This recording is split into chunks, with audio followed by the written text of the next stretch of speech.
कुछ भक्तों ने पूछा मुझसे कि अक्षय तृतीया पर हम क्या लें, क्या मांगें। मैंने उनसे पूछा कि मैं समझा नहीं, अपनी बात को स्पष्ट कीजिए। उन्होंने कहा कि हमारे पंडित जी ने कहा है कि कल सोना ज़रूर खरीदना चाहिए। किसी ने कहा कि हमारे पंडित जी ने मकान खरीदने का कहा। हम तब तक रुके रहे और अक्षय तृतीया को हम नया घर ले रहे हैं। किसी ने कहा कि हमारे पंडित जी ने नई गाड़ी अक्षय तृतीया को ही लेने को कहा है। तो आप हमें क्या कहेंगे कि हम क्या लें। मैंने उन भक्तों से कहा कि पंडित जियों ने जो बताया उसके बाद तो कुछ बचता ही नहीं। उन्होंने तो सब कुछ बता दिया, सोना बता दिया, घर बता दिया, गाड़ी बता दी। और क्या चाहिए जीवन में, सब कुछ तो आ गया इसके साथ ही, और कुछ नहीं बचता है फिर अब। लेकिन भक्त पीछा कहाँ छोड़ते हैं। वे कहने लगे नहीं नहीं, आप भी कुछ बताइए कि हम क्या लें। हमारा मन व्याकुल हो रहा है यह सुनने के लिए कि आप हमें क्या चीज़ लेने के लिए परामर्श देंगे, तो हम वही लेंगे। मैंने उनसे कहा रहने दो, वह चीज़ आप ले नहीं पाएंगे, बहुत महंगी है, बहुत महंगी। तो ये सस्ती चीज़ें खरीदो, और इनको खरीदने का तो अभ्यास भी है। धनतेरस आती है, पूरा संसार टूट पड़ता है सोने के ऊपर। अक्षय तृतीया, हर चीज़ लेनी है जो जीवन की समृद्धि से जुड़ी है। अब इस बात को थोड़ा समझिए, यहाँ समझने वाली बात है। लेने की बात भी मैं बता दूंगा, पर समझने वाली बात है कि पंडित जनों ने जो बताया वह सारी सांसारिक चीज़ें बताई हैं, सारी चीज़ें। और वे भी समझदार हैं, पंडित लोग मूर्ख नहीं हैं।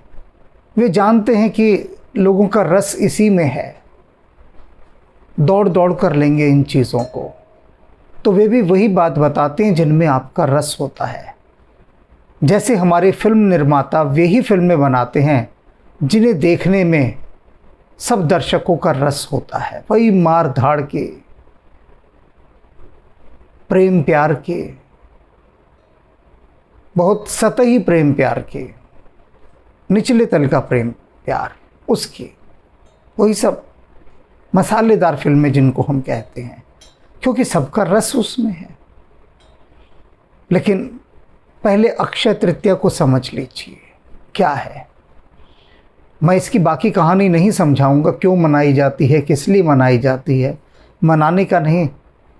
अक्षय तृतीया है क्या यह समझ लीजिए।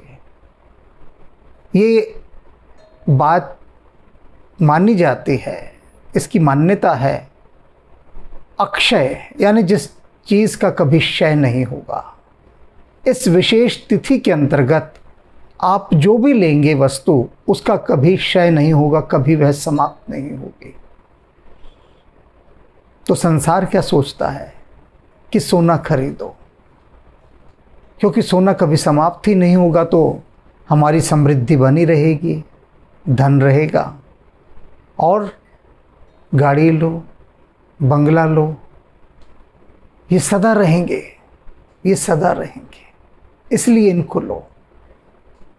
लेकिन मैं कहता हूँ अगर इस दिन लेना है तो राम से एक वरदान लो कि आपके चरणों में हमारी भक्ति बनी रहे। ये क्या छोटी छोटी नश्वर चीज़ें मांगने कि सोना, गाड़ी, ये कभी अक्षय, कभी समाप्त ना हो, ये सदा सदा रहें, इनका कभी क्षय ना हो। क्षय कहते हैं समाप्त होने को, घटना, कम होना। सुना है ना क्षय रोग, जो निरंतर घटाता रहता है, कम करता रहता है। अक्षय माने जो कभी से कम ना हो, कभी कम ना हो। यदि बढ़े भी ना तो उतना रहे जितना है, अक्षय रहे, कभी समाप्त ना हो। तो लोग कहते हैं बस सोना समाप्त ना हो। धन की आकांक्षा सांसारी लोगों में है, लेकिन धन की यदि बात होती तो समझिए थोड़ा। मैं कुछ उदाहरण दे रहा हूं। नचिकेता, यमराज ने कहा कि सुन नचिकेता, तू मृत्यु का रहस्य मत जान मुझसे। हजारों वर्षों की लंबी उम्र ले ले, हजारों वर्षों की, लाखों की ले ले, चाहे पूरी धरती का साम्राज्य ले ले, मैं तुझे सब दे देता हूं, सब कुछ। लेकिन ये जो तूने प्रश्न पूछा ना, मृत्यु का रहस्य है, ये वर मत मांग मुझसे, ये वरदान मत मांग। नचिकेता की कहानी सभी ने सुनी होगी, मैं एक बार फिर संक्षेप में सुना देता हूं। नचिकेता के जो पिता थे, उन्होंने एक यज्ञ का आयोजन किया और यज्ञ में कहा कि मैं अपना सब कुछ दान दे दूंगा। लेकिन राजनेताओं के समान झूठे वादे किए उन्होंने, और जब देने की बारी आई तो ब्राह्मण को वे बूढ़ी गाय दे रहे थे, दुर्बल गाय, ऐसी गाय जो दूध भी नहीं देती थी, और जिन गायों को लेने के बाद ब्राह्मणों के सिर एक बोझ और चढ़ जाता कि उन गायों का पालन पोषण करने का। गाय तो ब्राह्मण को इसलिए दी जाती थी कि गाय का दूध पीकर वह और उसका परिवार अपना पालन पोषण कर सके। वह युग ऐसा था कि उस युग में यदि किसी के पास एक गाय होती थी ना, तो वह परिवार भूखा नहीं मर सकता था, क्योंकि गौ माता दूध दे रही है, गोबर दे रही है, गोबर से उसका ईंधन मिल रहा है, और गौ माता के होने से घर में रोग शोक भी नहीं होते, दूध दे रही है, माँ के समान पालना पोषणा कर रही है। तो गाय समृद्धि का प्रतीक थी। तो नचिकेता के पिता बूढ़ी गाय दे रहे थे, जिन गायों को रखने के बाद ब्राह्मणों के सिर और भार पड़े कि लोग गाय और इसकी और सेवा करो और मिलेगा कुछ नहीं। नचिकेता देखता रहा और अपने पिता से बोला कि आपने कहा था आप अपनी सबसे प्यारी वस्तु दान करेंगे, और आप कहते हैं नचिकेता तू मेरा सबसे प्यारा पुत्र है, तो मुझे कैसे दान करेंगे। अब बाप जैसे कि सदा से होते आए हैं कि अपने बच्चों की बातों पर ध्यान नहीं देते, टालता रहा वो। नचिकेता पीछे पड़ा रहा। अब झुंझलाकर नचिकेता के पिता ने कहा, जा मैं तुझे यमराज को देता हूं। छोटा बालक, सरल हृदय, हाथ जोड़े, ठीक है पिताजी, मैं यमराज के पास जा रहा हूं। और यमराज के द्वार पर नचिकेता पहुंच गया। यमराज थे नहीं घर पर, उनकी पत्नी थी। कि पत्नी ने कहा कि यमराज के द्वार पर आने से तो लोग कतराते हैं, भागते हैं, बचते हैं कि यम के द्वारे ना जाया जाए, और ये बालक यहाँ चलकर आ गया। पूछा उन्होंने कि पुत्र कैसे आए, तो उसने सारी कहानी सुना दी। तो अब यमराज की पत्नी बोली कि वे तो यहाँ नहीं है, 3 दिन बाद लौटेंगे, तो तुम घर लौट जाओ या अंदर आ जाओ। नचिकेता ने कहा घर तो मैं नहीं लौटूंगा, क्योंकि पिता ने कहा जा मैंने तुझे यमराज को दे दिया, और मैं अंदर भी नहीं जाऊंगा घर के, क्योंकि मुझे तो यमराज से मिलना है। जब वे घर में नहीं है तो मेरा घर में क्या काम, मैं घर में नहीं जाऊंगा।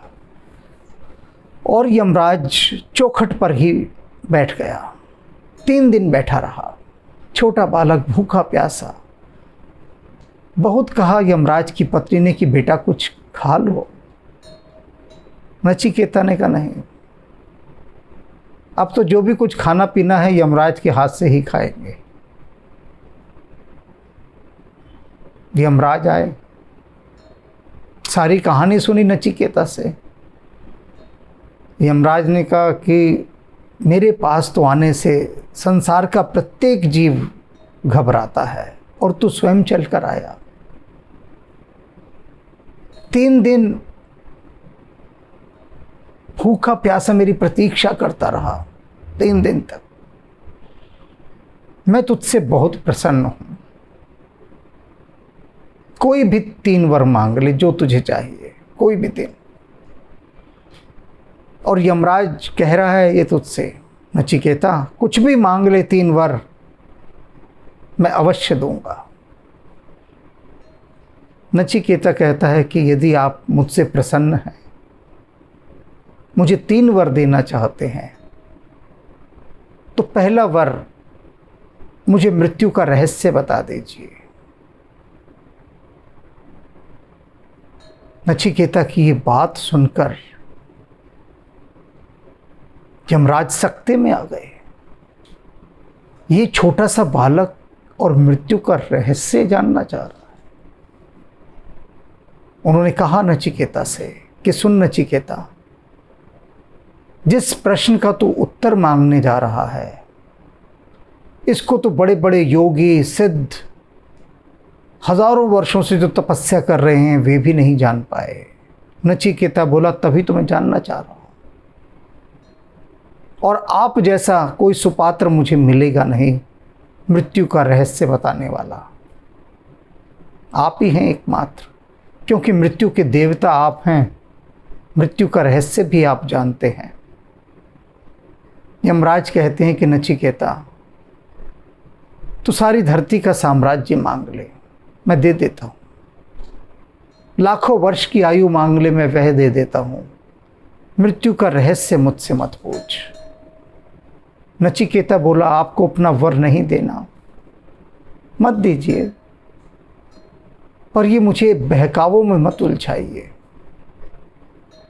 यमराज बोले मैं बहकावे में नहीं उलझा रहा, सच में सारी धरती का साम्राज्य तुझे दे दूंगा, लाखों वर्ष की आयु दे दूंगा। तो नचिकेता पूछता है बस मुझे एक चीज़ बता दीजिए कि ये जो धन संपत्ति है, ये जो आयु है, क्या अक्षय है? क्या इसका कभी नाश नहीं होगा? यमराज ने कहा नहीं होगा। क्यों नहीं होगा? लाखों साल की तो मुझसे आयु मांगेगा तो लाखों साल बाद भी मैं आ जाऊंगा तेरे पास। और ये जो लक्ष्मी है ये कभी अक्षय नहीं रहती, चंचला है, चली जाएगी, सदा नहीं रहेगी।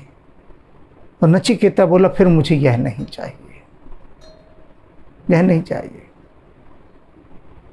जो चीज़ कभी अक्षय रह नहीं सकती मुझे वह नहीं चाहिए। ध्रुव के साथ भी यही हुआ। भगवान ने कहा तू सारा साम्राज्य ले ले धरती का। प्रहलाद से यही कहा कि सुन प्रहलाद, तू सारी धरती का साम्राज्य, धन दौलत सब कुछ ले ले। विभीषण से भी यही कहा, बाली से भी यही कहा। किसी ने भी, इनमें से किसी एक ने भी, वह बाली जो क्रूर था, दुष्ट था, पापी था, अधम था, अभी तक हमने जिनकी बात की वे सब बहुत शुद्ध आत्माएं थी, जैसे कि भक्त प्रहलाद, नचिकेता, ध्रुव, विभीषण, शुद्ध आत्माएं थी। इन सभी ने क्या कहा कि हमें धन नहीं चाहिए, हमें तो सिर्फ राम के चरणों में अनुराग चाहिए, प्रीति चाहिए। बस कहीं भी रहें, किसी भी जन्म में रहें, किसी भी योनि में रहें, बस परमात्मा के श्री चरणों में हमारा मन लगा रहे, हमारी बुद्धि, हमारा हृदय सब कुछ राममय हो। हमें राम की भक्ति चाहिए। सभी ने राम की भक्ति मांगी, बाली तक ने मांगी, बाली तक ने। उसने भी यही कहा कि हे राम जी, अंतिम समय में आप मुझे बस एक वर दे दीजिए कि किसी भी योनि में मेरा जन्म हो, आपके चरणों में मेरा अनुराग बना रहे। एक ने भी धन संपत्ति नहीं मांगी, लेकिन अक्षय तृतीया पर ये जो मन की वासनाएं हैं, ये जो मन की वासनाएं, ये पंडित पुरोहितों का आश्रय लेकर सामने आती हैं और कहती है कि नहीं, धन दौलत, ये मालो दौलत, ये इकट्ठा करो, इन्हें इकट्ठा करो। पहले से है लेकिन फिर भी और इकट्ठा करो और संचय करो इनका। और आप देख लीजिए, अक्षय तृतीया पर कोई ये नहीं कहेगा कि हे राम जी आज अक्षय तृतीया है, एक वरदान दे दीजिए जो सदा अक्षय रहे। और यह रहता है कि सदा आपके चरणों में मेरी भक्ति बनी रहे, मेरा ध्यान लगा रहे।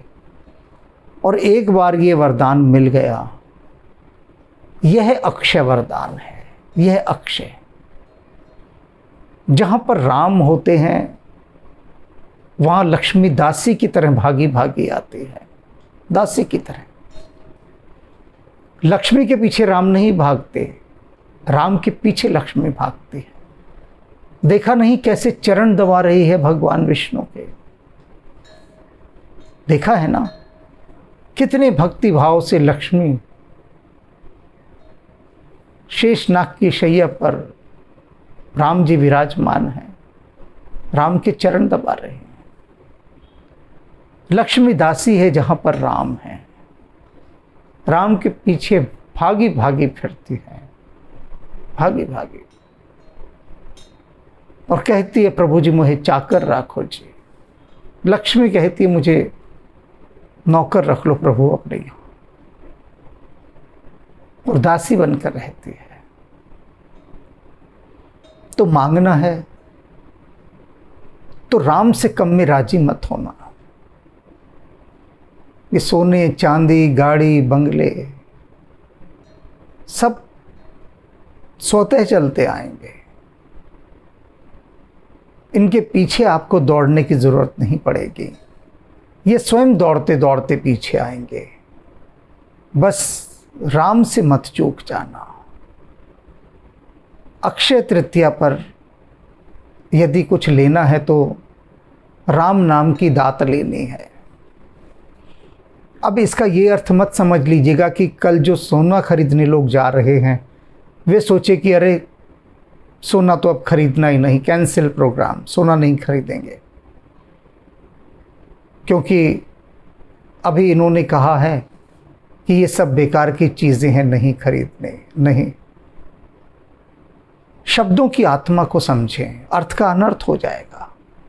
यदि मन में ये भाव है कि अक्षय तृतीया पर कल सोना खरीदना है, अवश्य खरीदिए, बिल्कुल खरीदिए, क्योंकि ये हमारे प्राचीन ऋषियों की एक दूरदर्शिता थी, सूझबूझ थी।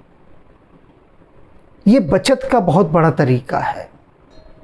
धनतेरस पर जो धन खरीदने की बात पंडित पुजारी भी कहते हैं, अक्षय तृतीया पर भी कहते हैं, कुछ वो गलत रास्ता नहीं दिखा रहे। ये बचत करने का एक तरीका है, क्योंकि यदि आप धनतेरस पर पंडित जी के कहने से सोना खरीदेंगे, अक्षय तृतीया पर खरीदेंगे, तो पंडित जी को तो नहीं देंगे ना, रखेंगे तो अपने घर में। पंडित जी को ज़्यादा से ज़्यादा ₹100 चढ़ा देंगे, और क्या। प्राचीन काल में ₹100 होता था, 125 दे देंगे, 501 दे देंगे, बस इतना ही। तो पंडित जी को कोई फ़ायदा नहीं होना आप सोना खरीदेंगे, लेकिन आपकी एक बचत हो जाएगी। और यही सोना भीड़ छिड़ में काम भी आता है। गृहस्थ जीवन में संचय तो करना ही पड़ता है, बिल्कुल करना पड़ता है। आप गाड़ी ले रहे हैं, अच्छी बात है, प्रगति हो रही है। नया घर ले रहे हैं, यह भी अच्छी बात है, सब अच्छी बात है, कोई बुरा नहीं। तो सोना लेने का विचार बिल्कुल मत त्यागिएगा, अवश्य लीजिएगा। सोना लेने जैसी चीज़ भी है, लेकिन जो सब सोनों से ऊपर है, सारे रत्नों से ऊपर है, वह लीजिए और फिर गुनगुनाइए। पायो जी मैं तो राम रतन धन पायो, वस्तु अमोलक दी मेरे सतगुरु, कृपा कर अपनायो। पायो जी मैं तो राम रतन धन पायो। तो ये जो राम रतन का धन है ना, यह अक्षय धन है। इसके लिए भी अपनी एक अर्जी कर लगा दीजिएगा। मिले ना मिले ये अलग बात है, अर्जी तो लगानी होती है ना। शेयर की अर्जी लगाते हैं। अब शेयर मिले या ना मिले ये अलग बात है, पर अर्जी तो लगाते हैं ना। तो बस ऐसे ही अर्जी लगानी है। मौज होगी राम जी की, स्वीकृत हो गई तो बात बन गई, और नहीं भी स्वीकृत हुई तो भी यह एक ऐसी अर्जी है कि अस्वीकृत होने पर भी इसका शुभ लाभ मिलता है। यही एक ऐसी अर्जी है कि राम जी से उनको पाने की, उनसे मिलने की, उनके चरणों में प्रीति जगाने की यदि अर्जी लगाएंगे तो वह अर्जी कभी खाली नहीं जाती। बस यही एक ऐसा लॉटरी का टिकट है जो कभी खाली नहीं जाता, कभी भी नहीं, सदा फल देता है।